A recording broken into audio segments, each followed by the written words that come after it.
ಆತ್ಮೀಯ H16 news ಅರ್ಥಾತ್ ಸೀತಾರಾಮಗೆ ಸ್ವಾಗತ. ನಾನು ನಿಮ್ಮವ MI ಅಥವಾ ಮಲ್ಲಪ್ಪ ಜೋತಾವರ್. ಆತ್ಮೀಯರೇ, ಇವತ್ತು ಏಷ್ಯಾ ಕಪ್ ಪಂದ್ಯ, ಇದರಲ್ಲಿ ಮುಖ್ಯವಾಗಿ ಪಾಕಿಸ್ತಾನ ಎದುರು ಭಾರತ ಆಡೋದು ದೊಡ್ಡ ಸುದ್ದಿ. ಇವತ್ತು ಇಡೀ ದೇಶ ತುಂಬ ಸಂಚಲನ ಮೂಡಿಸಿದಂಥ ವಿಷಯ. ಅದರಲ್ಲೂ ಎರಡೂ ತಂಡಗಳು ಹೊಸಬರಿಂದ ಕೂಡಿದಂಥದ್ದು. ಇವತ್ತಿನವರೆಗೆ ಮಾತ್ರ ಈ ಹೊಸ ತಂಡಗಳಲ್ಲಿ ಭಾರತ ಬಲಿಷ್ಠ ಅಂತ ಅನ್ನಿಸ್ತಾ ಇದೆ ಕಾಗದಲ್ಲೇ. ಅದು ವಾಸ್ತವಗಳದಾಗ ಗೊತ್ತಾಗುವಂಥ ವಿಷಯ. ಯಾಕಂದರೆ ಸೂರ್ಯಕುಮಾರ್ ಯಾದವ್ ಮತ್ತು ಶುಭ್ಮನ್ ಗಿಲ್, ಸೂರ್ಯಕುಮಾರ್ ಯಾದವ್ ಅಂತ ಕ್ಯಾಪ್ಟನ್ ಅಂತ ಗೊತ್ತದೆ, ನಿಮಗೆ ಹೇಳೋ ಅವಶ್ಯಕತೆ ಇಲ್ಲ.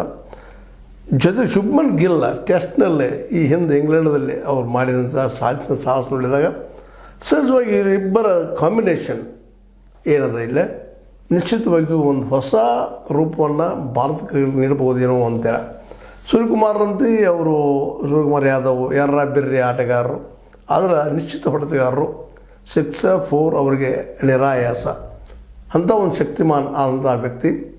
ಜೊತೆಗೆ ಸಂಯಮದ ಆಟ ಆಡುವಂಥ ಶುಭ್ಮನ್ ಗಿಲ್ ಆಗಿರ್ಬೋದು, ಅಭಿಷೇಕ್ ಶರ್ಮಾ ಆಗಿರ್ಬೋದು, ತಿಲಕ್ ವರ್ಮಾ ಆಗಿರ್ಬೋದು, ಹಾರ್ದಿಕ್ ಪಾಂಡ್ಯ ಆಗಿರ್ಬೋದು, ಜಿತೇಶ್ ಶರ್ಮಾ ಅವರಾಗಿರ್ಬೋದು, ಶಿವಮ್ ದುಬೆ ಅವರೇ, ಇವ್ರ ಹೆಸರು ಇವತ್ತು ಹೊಸದಾಗಿದ್ದರೂ ಇವರ ಆಟಗಳನ್ನ ನೋಡಿದವ್ರು ಹೇಳ್ತಾರೆ ಸ್ಪಷ್ಟವಾಗಿ, ಇದು ಗೆಲ್ಲುವ ಟೀಮು, ತಂಡ ಅನ್ನುವಂಥ ಮಾತನ್ನು. ಇನ್ನು ವಾಸ್ತವಗಳದಾಗ ಇದು ಏನಾಗ್ತದೆ ಅದನ್ನು ನೋಡೋಣ. ಅದ್ರ ಜೊತೆಗೆ ಪಾಕಿಸ್ತಾನ ಇವತ್ತು ಹೊಸ ತಂಡ ಆಗಿಬಿಟ್ಟು ಪರಿವರ್ತನೆ ಆಗ್ಯದ. ಈ ಏಷ್ಯಾ ಕಪ್ದಲ್ಲಿ ಅವ್ರು ತಮ್ಮದೇ ಶಕ್ತಿ ತೋರಿಸ್ಬೇಕು ದುಬೈದಲ್ಲಿ ಅನ್ನುವಂಥ ತಹತೈಕೆಯಲ್ಲಿದ್ದಾರೆ. ಯಾಕೆ ಹೊಸ ಹುಡುಗರು, ಆವೇಶ, ಹುರುಪು ಎಲ್ಲ ಇರ್ತದೆ ಅದರಲ್ಲೇ. ಅದು ಬೇಕು, ಜೋಶ್ ಇದ್ದರೆ ಗೆಲ್ಲುವ ಶಕ್ತಿ ಹೆಚ್ಚಾಗ್ತದೆ. ಆ ದಿಶೆಯಲ್ಲೇ ಒಂದು ಪಾಕಿಸ್ತಾನದ ನಾಯಕತ್ವ ಸಹಿತ ಬದಲಾಗ್ಯದ. ನಮ್ಮಲ್ಲಿ ಹೇಗೆ ಈ ಒಂದು ನಮ್ಮ ಏನಪ್ಪ ಅಂದ್ರೆ ವಿರಾಟ್ ಕೊಹ್ಲಿ ಅವರು, ಶರ್ಮಾ ಅವರು ಹೋದ ನಂತರ ಹೆಂಗೆ ಬೇಕಾಗಿದ್ರು, ಅಲ್ಲೂ ನಮ್ಮ ಈ ಇದರಲ್ಲೇ ಪಾಕಿಸ್ತಾನ ಟೀಮ್ನಿಂದ ಸಹಿತ ಈ ನಮ್ಮ ಹಳಬರು, ವಿಶೇಷವಾಗಿ ಈ ಬಾಬರ್ ಆಜಮ್ ಮತ್ತು ಮೊಹಮ್ಮದ್ ರಿಜ್ವಾನ್ ಇಂಥವರೆಲ್ಲ ಬಲಿಷ್ಠ ಆಟಗಾರರು ರಿಟೈರ್ ಆಗಿದ್ದರಿಂದಾಗಿ ಈ ಹೊಸ ಹುಡುಗರ ಮೇಲೆ ಜವಾಬ್ದಾರಿ ಭಾಳ ಇದೆ. ಅದರಲ್ಲೂ ಕ್ಯಾಪ್ಟನ್ ಸಲ್ಮಾನ್ ಆಗಾ ಇವು ಒಳ್ಳೆಯ ಆಟಗಾರ ಅಂತೇಳಿ ಕೇಳ್ಪಟ್ಟಿದ್ದೀವಿ. ಅದು ಈಗ ನೋಡ್ಬೇಕಾಗಿದೆ ಆಟವನ್ನು. ಅವ್ರ ಜೊತೆಗೆ ಅನೇಕ ಹೊಸ ಹುಡುಗರು, ಫಕರ್ ಜಮಾನ್ ಅಂತೇಳಿ, ಹಸನ್ ನವಾಜ್ ಅಂತೇಳಿ, ಕುಸ್ತಿಲ್ ಶಾ ಅಂತೇಳಿ, ಸಯೀಮ್ ಅಯೂಬ್ ಅಂತೇಳಿ, ಸಲ್ಮಾನ್ ಆಗಾ ಇವರು ನಾಯಕರು ಈಗ ಗೊತ್ತದೆ ನಿಮಗೆ, ಹುಸೇನ್ ತಲಕ್, ಗಾಯಿಮ್ ಅಶ್ರಫ್, ಮೊಹಮ್ಮದ್ ನವಾಜ, ಮೊಹಮ್ಮದ್ ಹ್ಯಾರಿಸ್, ಹೊಸ ಹೊಸ ಹುಡುಗರು ಬಂದಿದ್ದಾರೆ. ಹೊಸ ಹುಡುಗರು ಹೊಸ ಶಕ್ತಿ ತೋರಿಸ್ಬೇಕಾಗಿದೆ. ಇನ್ನು ಇವ ಶಕ್ತಿನ ಗೊತ್ತಿಲ್ಲ. ಯಾಕಂದರೆ ಒಂದು ಕಾಲಕ್ಕೆ ಪಾಕಿಸ್ತಾನ ಟೀಮ್ ಅಂದರೆ ಯಾರಿಗಾದರೂ ಭಯ ಆಗ್ತಾಯಿತ್ತು. ಅದರಲ್ಲೂ ಭಾರತ ವಿರುದ್ಧ ಆಡೋ ಮುಂದಂತೆ ಇಮ್ರಾನ್ ಖಾನ್ರಂಥದ್ದು, ಅದರಲ್ಲೂ ಮುಖ್ಯವಾಗಿ ಜಾವೇದ್ ಮಿಯಾಂದಾದ ಇವತ್ತಿಗೂ ಸಹಿತ ನೆನಪಿನಲ್ಲಿ ಬಿಡ್ತಾರೆ. ಯಾಕಂದರೆ 1986 ನಡೆದಂಥ ಆಸ್ಟ್ರೇಲಿಯಾ ಏಷ್ಯಾ ಕಪ್ದಲ್ಲೇ ಚೇತನ್ ಶರ್ಮಾರು ಕೊನೆಯ ಬಾಲ್ನಲ್ಲಿ ಸಿಕ್ಸರ್ ಹೊಡೆದು ಆ ಕಪ್ಪಲ್ಲಿ ಗೆದ್ದಿದ್ದು ಇವತ್ತಿಗೂ ಸ್ಮರಣೀಯ. ಅಂಥ ಆಟಗಾರ, ದಿಗ್ಗಜ ಆಟಗಾರಿದ್ದರು. ಇನ್ನೂ ಅನೇಕ ಆಟಗಾರಿದ್ದರು. ಅದು ಸುಲಭವಾಗಿ ಭಾರತ ಎದುರು ಪಾಕಿಸ್ತಾನ ಸೋಲುವ ಟೀಮ್ ಆಗಿರಲಿಲ್ಲ ಅನ್ನೋದು ಗಮನಿಸಬೇಕಾಗಿದೆ. ಆದರೆ ಇಲ್ಲೇ T20ಯಲ್ಲಿ ನಡೆದ 13 ಮ್ಯಾಚ್ಗಳನ್ನು 10 ಭಾರತ ಗೆದ್ದಿದ್ದು, ಇನ್ನು 2ರಲ್ಲಿ ಪಾಕಿಸ್ತಾನ ಗೆದ್ದ, 1 ಟೈ ಆಗ್ಯದ. ಇದರ ಅರ್ಥ ಏನಪ್ಪ ಅಂದ್ರೆ ಇನ್ನೂ T20ಯಲ್ಲಿ ಅದು ಬೆಳಿಬೇಕಾಗಿದೆ ಪಾಕಿಸ್ತಾನ ಟೀಮ್ ಅಂತೇಳಿ ಇದರಿಂದ ಸ್ಪಷ್ಟ ಆಗ್ತಾ ಇದೆ. ಸ್ವತಂತ್ರವಾದ ಮೀಡಿಯಾಗೆ ಬೇಕಾಗಿರುವುದು ಸ್ವತಂತ್ರ ಧ್ವನಿ. ಆ ಸ್ವತಂತ್ರ ಧ್ವನಿ ಉಳಿಸಲು ನೀವು ಮಾಡಬೇಕಾದದ್ದು ಇಷ್ಟೇ. ಅದೇನಪ್ಪಾ ಅಂತಂತಂದ್ರೆ ನಿಮ್ಮ ಕೈಲಾದಷ್ಟು ಸಹಾಯ ಈ ಚಾನಲ್ಗೆ ಮಾಡಿ ಹಾಗೂ ನಿಮ್ಮ ಧ್ವನಿಯನ್ನು ಕಾಪಾಡಿಕೊಳ್ಳಿ. ಅದರಲ್ಲೂ ಅಶಾಂತಿಯಿಂದ ಕೂಡಿದಂಥದ್ದು, ಒಂದು ರೀತಿ ಬಡತನದ ಪರಿಸ್ಥಿತಿಯಿಂದಾಗಿ, ಇನ್ನಾವುದೇ ಕಾರಣದಿಂದಾಗಿ ಪಾಕಿಸ್ತಾನದಲ್ಲಿ ಮೊದಲು ಏನು ಕ್ರಿಕೆಟಿಗೆ ಸಿಗ್ತಾ ಇತ್ತು ಒಂದು ಅವಕಾಶ, ಅದು ಇವತ್ತು ಸಿಗ್ತಾ ಇಲ್ಲ ಏನೋ ಅನ್ನುವಂಥದ್ದು. ಪಾಕಿಸ್ತಾನದ ಪ್ರಮುಖ 2 ಆಟಗಳು, ಒಂದು ಹಾಕಿ, ಇನ್ನೊಂದು ಕ್ರಿಕೆಟ್. ಇವು ಎರಡರಲ್ಲೂ ಒಂದು ಕಾಲಕ್ಕೆ ಉತ್ಸಾಹ ಸ್ಥಿತಿಯಲ್ಲಿದ್ದಂಥದ್ದು ಪಾಕಿಸ್ತಾನ ಟೀಮ್. ಇವತ್ತು ಕ್ರಿಕೆಟ್ನಲ್ಲಂತೂ ಇವತ್ತು ಯಾಕೋ ಏನೋ ಭಾಳಷ್ಟು ವೀಕ್ ಆಗ್ಯದ ಅಂತ ಹೇಳಬೇಕಾಗ್ಯದ. ಬಾಂಗ್ಲಾದೇಶ ಜೊತೆಗೆ ಸೋಲ್ತಾ ಇದೆ. ಮೊನ್ನೇನೋ ಟ್ರಯಾಂಗ್ಯುಲರ್ ಒಂದು ಮ್ಯಾಚ್ದಲ್ಲ ನಮ್ಮ ಅಫ್ಘಾನಿಸ್ತಾನ ವಿರುದ್ಧ ಗೆದ್ದಿದ್ದು ಒಂದು ಸಮಾಧಾನಕರ ಮಾತು ವಿನಃ ಇನ್ನೂ ಆ ಪ್ರಮಾಣದಲ್ಲಿ ದೊಡ್ಡ ಪ್ರಮಾಣದಲ್ಲಿ ಬೆಳೆದಂತ ಅನ್ನುವಂಥ ಮಾತಿಲ್ಲ. ಈಗ ಅದು ಗೊತ್ತಾಗುವಂಥ ವಿಷಯ. ಇವತ್ತು ಯಾರು ಚೆನ್ನಾಗಿ ಆಡ್ತಾರೆ ಅವ್ರು ಗೆಲ್ತಾರೆ ಸಾಮಾನ್ಯವಾಗಿ. ಆದರೆ ಭಾರತ ಟೀಮ್ದಲ್ಲಿ ಮಾತ್ರ 16 ಜನ ತೊಗೊಳ್ಬೇಕು, 17 ಜನ ತೊಗೋಬೇಕಾಗಿತ್ತು. ಇದು 15 ಜನರು ಮಾತ್ರ ತೊಗೊಂಡದ. ಅಂದರೆ ಆ ಪ್ರಮಾಣದಲ್ಲಿ ಕಾಂಪಿಟೇಷನ್ ಇದ್ದೆ. ಇವತ್ತು ಭಾಳಷ್ಟು ಡೆವಲಪ್ಮೆಂಟ್ ಆಗಿದೆ. ಅದರಲ್ಲೂ ಈ IPLದಿಂದಾಗಿ ಭಾರತ ಟೀಮಲ್ಲಿ ಭಾಳಷ್ಟು ಬದಲಾವಣೆ ಆಗಿದೆ.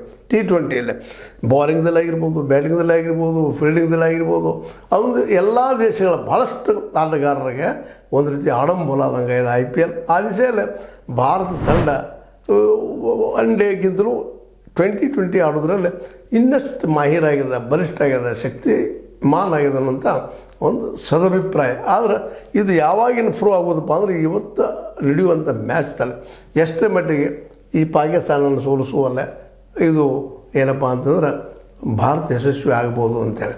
ಯಾಕಂದ್ರೆ ಇಲ್ಲೇ ಇಡೀ ವಿಶ್ವದಲ್ಲಿ ವಿಶೇಷವಾಗಿ ಕ್ರಿಕೆಟ್ ಬಂತಂದ್ರೆ ಪಾಕಿಸ್ತಾನ ಭಾರತದ ಮಾತುಗಳು, ಅದೇ ರೀತಿ ಇಂಗ್ಲೆಂಡ್ ಮತ್ತು ಆಸ್ಟ್ರೇಲಿಯಾ ಮಾತುಗಳು ಭಾಳ ನಡೀತಾ ಇರ್ತಾವೆ. ಅವು ಸಾಂಪ್ರದಾಯಿಕ ಎದುರಾಳಿಗಳು, ಅದರಲ್ಲಿ ಜಿದ್ದಿ ಜೋರು ಇರ್ತದೆ.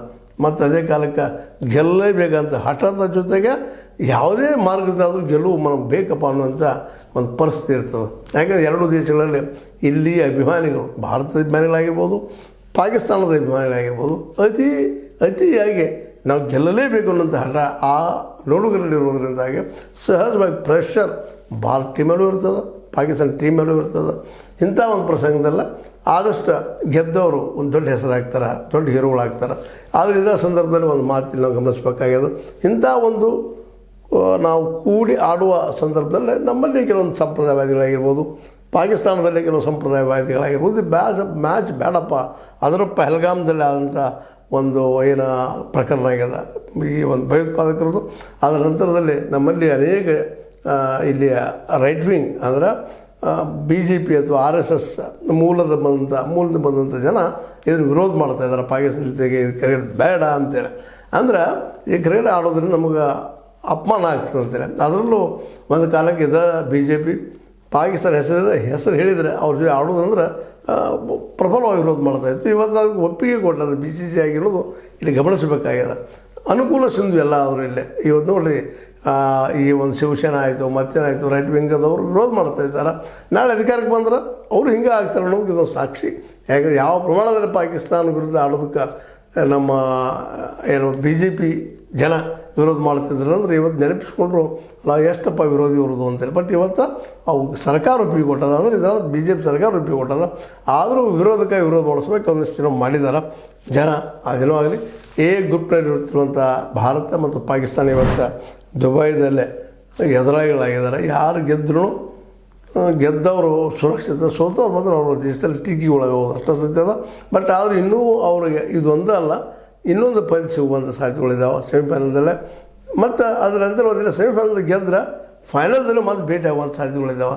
ಹೀಗಾಗಿ ಇವತ್ತಿನ ಗೆಲುವು ಅಥವಾ ಸೋಲು ಇನ್ನೊಂದು ಅವಕಾಶ ಕೊಡ್ತದೆ ಅವ್ರಿಗೆ ಗೆಲ್ಲೋದಕ್ಕೆ ಸೋಲೋದಕ್ಕೆ. ಅದರಲ್ಲಿ ಯಾರು ಕೆಲಸ ನೋಡೋಣ ಅಂತ ಹೇಳ್ತಾ ಒಟ್ಟಾರೆಯಾಗಿ ಇವತ್ತು ಇಡೀ ದೇಶ ಕುತೂಹಲದಿಂದ ನೋಡ್ತಾ ಇದೆ ಭಾರತ ಪಾಕ್ ಮಧ್ಯದ ಈ ಒಂದು ಆಟವನ್ನು. ಸಾಯಂಕಾಲ 8 ಗಂಟೆಗೆ ಅದ. ಈಗ ನಿಮಗೆ ಸೂರ್ಯಕುಮಾರ್ ಕ್ಯಾಪ್ಟನ್ ಸೂರ್ಯಕುಮಾರ್ ಯಾದವ್ ಅವರು ಕ್ಯಾಪ್ಟನ್ ಆದ್ರೆ, ಪಾಕಿಸ್ತಾನದ ಕ್ಯಾಪ್ಟನ್ ಸಲ್ಮಾನ್ ಆಗಾ ಇವ್ರ ಮಧ್ಯದಲ್ಲಿ ಒಂದು ದೊಡ್ಡ ಇವತ್ತು ನಡೆಯುವ ಈ ಆಟ ಎಲ್ಲರಲ್ಲೂ ಕುತೂಹಲ ಮೂಡಿಸಿದೆ ಅಂತ ಹೇಳ್ತಾ, ಇದು ನಿಮಗೆ ಲೈಕ್ ಆಗಿರ್ಬೋದು. ಲೈಕ್ ಮಾಡಿ, ಶೇರ್ ಮಾಡಿ, ಕಮೆಂಟ್ ಮಾಡಿ, ಜೊತೆಗೆ ಸಬ್ಸ್ಕ್ರೈಬ್ ನಿಲ್ಲಿಸ್ಬೇಡ್ರಿ. H60 ನ್ಯೂಸ್ ಅರ್ಥ ಸಿದ್ದರಾಮಯ್ಯ ಸತ್ಯದ ಕೈಗಳೇ ವಂದನೆಗಳು.